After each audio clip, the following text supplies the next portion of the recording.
حذیفہ بھائی السلام علیکم۔ وعلیکم السلام فرقان بھائی۔ حذیفہ بھائی اب کیسے ہیں؟ اللہ تعالیٰ کا لاکھ لاکھ شکر ہے۔ کل آپ کے گھر بہت سے لوگ جمع تھے، کیا کل کوئی فنکشن تھا؟ جی ہاں، کل ہمارے گھر محفل میلاد مصطفیٰ صلی اللہ علیہ وآلہ وسلم تھی۔ یہ محفل میلاد مصطفیٰ صلی اللہ علیہ وسلم کا کیا مطلب ہے؟ محفل کا مطلب ہے جمع ہونا، اور میلاد کا مطلب ہے پیدائش، یعنی ایسی محفل جس میں نبی پاک صلی اللہ علیہ وآلہ وسلم کی پیدائش اور اوصاف کا ذکر کیا گیا ہو۔ کیا میلاد کا لفظ کسی حدیث کی کتاب میں آیا ہے؟ جی ہاں، ترمذی شریف میں ایک باب ہے جس کا نام ہے باب ما جاء فی میلاد النبی، جس کی حدیث نمبر 3624 میں ہے کہ صحابی نے میلاد کا لفظ استعمال کیا۔ حضور پاک صلی اللہ علیہ وسلم کی وفات کو تو 1400 سال گزر چکے ہیں، آج پیدائش کا ذکر کیوں کرتے ہیں؟ قرآن پاک کی سورۃ الحجر کی آیت نمبر 28 میں حضرت آدم کی پیدائش کا ذکر ہے، سورۃ مریم کی آیت نمبر 7 میں حضرت یحییٰ کی پیدائش کا ذکر ہے، سورۃ 3 کی آیت نمبر 4 میں تمام انسانوں کی پیدائش کا ذکر ہے، اور سورۃ البلد کی آیت نمبر 3 میں حضور پاک صلی اللہ علیہ وآلہ وسلم کی پیدائش کا ذکر ہے۔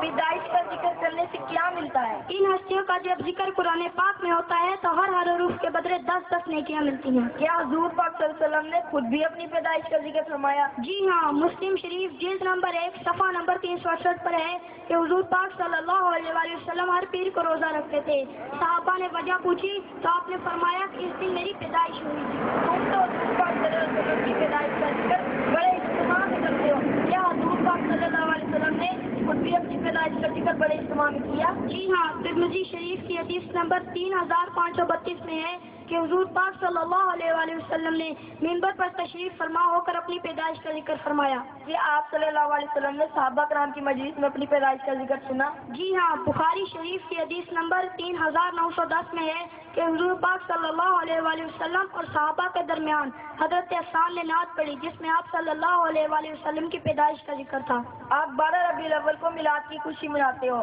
آپ کے پاس کیا دلیل ہے کہ حضور پاک صلی اللہ علیہ وسلم 12 ربیع الاول کو ہی پیدا ہوئے؟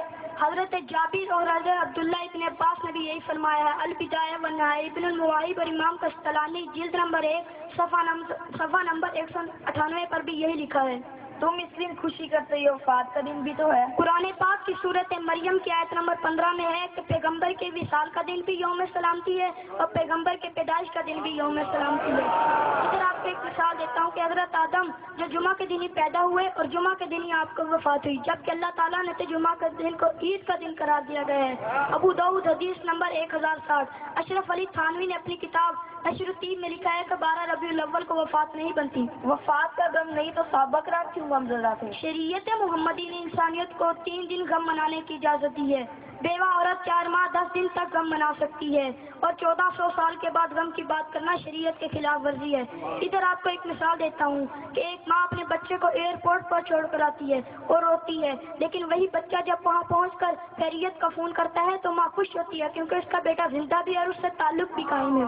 حضور پاک صلی اللہ علیہ وسلم تو مدینہ میں زندہ ہے اور تم پاکستان میں خوشی کرتے ہو۔ اگر آپ کے بھائی یا والد سعودی عرب میں ہو تو آپ کو ان کی زندگی کے بارے میں سن کر خوشی ہوگی یا غمی؟ مجھے یقیناً خوشی ہوگی۔ اگر آپ کے بھائی یا والد سعودی عرب میں رہتے ہیں تو آپ کو ان کی زندگی کے بارے میں سن کر خوشی ہوگی، تو ہم غم کس بات کا کریں؟ ہمیں تو بتایا گیا کہ محفل میں جو کچھ ہوتا ہے سب بدعت ہے۔ محفل میں قرآن پاک کی تلاوت، سرکار علیہ الصلوۃ والسلام کے اوصاف اور نعتیں پڑھی جاتی ہیں، یہ سب بدعت نہیں بلکہ سنت مصطفیٰ بھی اور سنت صحابہ بھی۔